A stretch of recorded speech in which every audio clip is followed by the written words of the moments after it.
আসসালামু আলাইকুম সবাইকে।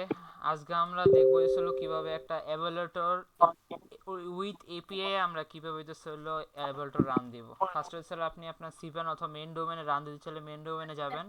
আগে আমি এখন যেহেতু আমি সাব ডোমেনে রান দিতে চাচ্ছি, আমি ডোমেনে যে একটা সাব ডোমেন ক্রিয়েট করব ফার্স্টে। আমরা ডোমেন্সে যাব, ডোমেন্সে ক্রিয়েট এ নিউ ডোমেনে ক্লিক করব। পরে এখান থেকে আপনি যে নামে সাব ডোমেন ক্রিয়েট করতে চান এই নামে সাব ডোমেনটা ক্রিয়েট করবেন। আমরা এই নামে সাব ডোমেনটা ক্রিয়েট করতেছি।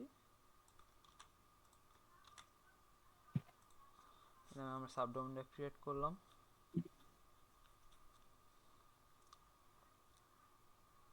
সাবডোমেনটা ক্রিয়েট হয়েছে। এখন আমরা হলো ফাইল ম্যানেজারে চলে যাব।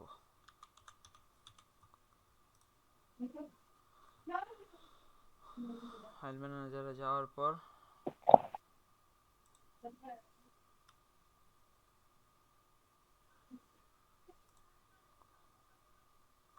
এই যে আমাদের যে সাবডোমেনটা ক্রিয়েট হয়েছে, আমরা এই ডোমেনের ভিতরে চলে যাব, যা ফাইল আছে এগুলো সব ডিলিট করে দিব। পরে আপলোডে ক্লিক করব।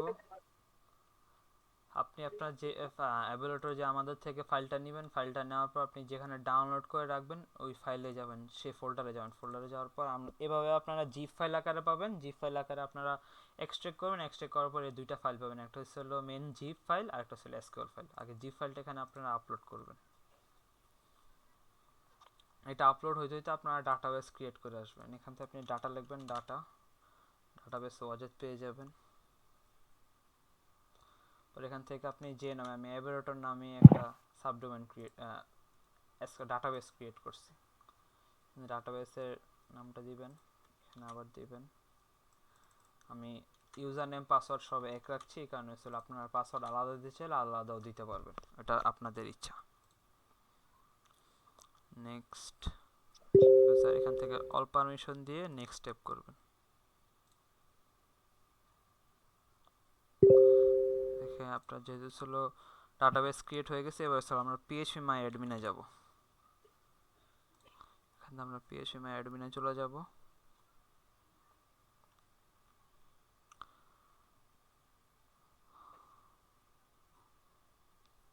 যাওয়ার পর এখানে আপনার যে ডোমেনটা ডাটাবেসটা ক্রিয়েট করছেন এই ডাটাবেসের ইউজার নেমটা এখানে পাবেন। এখান থেকে ক্লিক করবেন, এরপরে ইনপুটে যাবেন।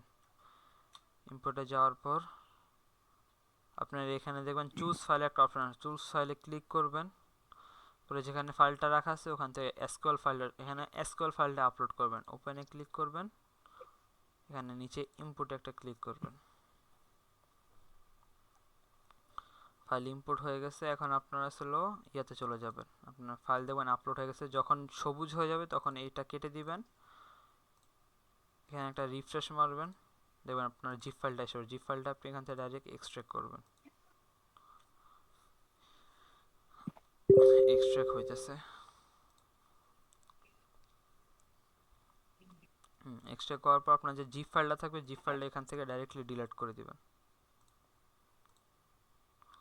আপনি জিপ ফাইলটা ডিলিট করে দিবেন। এখান থেকে পরে আপনি হইলো আপনি যেহেতু হইলো এভালুয়েটর ফাইলে এখানে একটা ইএনবি ফাইল থাকবে, ইএনবি ফাইলটা এখান থেকে খুঁজে নেবেন।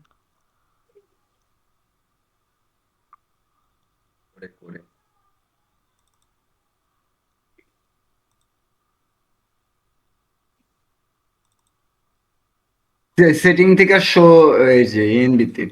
এই যে ইএনবি ফাইল আপনারা যাবেন।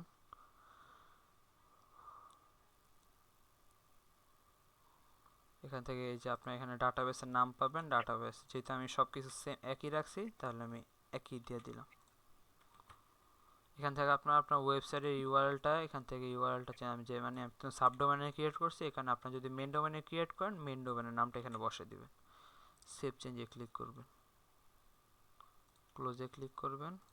এখান থেকে আপনার মেন ডোমেন সাবডোমেন যেটাই ক্রিয়েট করেন এটা সার্চে ক্লিক করবেন। আপনার ওয়েবসাইট রেডি। এখন অ্যাডমিন প্যানেলের আইডি পাসওয়ার্ড কীভাবে চেঞ্জ করবেন এটাও আমরা দেখাইতেছি, আপনার ওয়েবসাইট লাইভ হয়ে যাবে। Admin panel ID password change করার জন্য আপনার পিএইচপি অ্যাডমিনে যাবেন, এরপর হচ্ছে এখান থেকে ইউজার্সে যাবেন। ইউজার্সে যাওয়ার পরে যে ফার্স্টে দেখবেন লেখা থাকবে অ্যাডমিন, জার্নালে ছিল অ্যাডমিন থাকবে, এখান থেকে এডিটে ক্লিক করবেন। এডিটে ক্লিক করবে, এখান থেকে আপনার ছিল ভাই ভিডিওতে যে তো আর করি ইউজার নেম, যে ইউজার নেম এখান যে পাসওয়ার্ড, আপনার পাসওয়ার্ডটা এখানে যেই পাসওয়ার্ডই দেন পাসওয়ার্ডটা লিখবেন। আমি অ্যাডমিনই রাখছি। এখান থেকে পরে আমি পাসওয়ার্ডটা আপনি একবার লাস্টে দেখবেন পিএইচপি হার্টস পিএইচপি ফাংশন লেখা আছে, এখান থেকে ডাইরেক্ট একবার নিচেটা সিলেক্ট করে দিবেন। আপনারা এখান থেকে জিমেলের নামটাও কপি করে নেবেন। এখান থেকে একবার নিচে চলে যেয়ে গোতে ক্লিক করবেন, পাসওয়ার্ড চেঞ্জ। এবার আসলে আপনারা এখান থেকে ডাইরেক্ট স্ল্যাশ অ্যাডমিন লিখবেন, এখানে স্ল্যাশ অ্যাডমিন লেখা সার্চে ক্লিক করবেন, অ্যাডমিন প্যানেল এসে পড়বে। এখান থেকে আপনার যে ইউজার নেম হলো admin, user name admin, password আমি অ্যাডমিন দিছি, অ্যাডমিন দিয়ে সাইন ইনে ক্লিক করবেন। সরি আমি মানে ইউজার নেম admin@gmail.com হবে। admin@gmail.com হবে। সরি আমি admin@gmail.com দিইনি, মাই মিস্টেক। admin@gmail.com আসছিল। এখান থেকে আপনারা রিসার্চ অ্যামাউন্ট সেট আপ যে হলো বোনাস পাবে, বোনাস সেট আপ হলো উইথড্রল হিস্টোরি, উইথড্রল এরপর হলো সকল যা যা সিস্টেম আছে সব সিস্টেম আপনারা এখান থেকে করে নিতে পারবেন। এখান থেকে ড্যাশবোর্ড, এরপর সকল কিছু এখান থেকে ড্যাশবোর্ড সিস্টেমে, ড্যাশবোর্ডে আপনার কয়জন ইউজার আছে, টোটাল রিসার্চ হয়েছে কত, আজকে টোটাল উইথড্রল হয়েছে কত, সব কিছু এখান থেকে আপনারা করে নিতে পারবেন। সবাইকে ধন্যবাদ, সবাই আসসালামু আলাইকুম।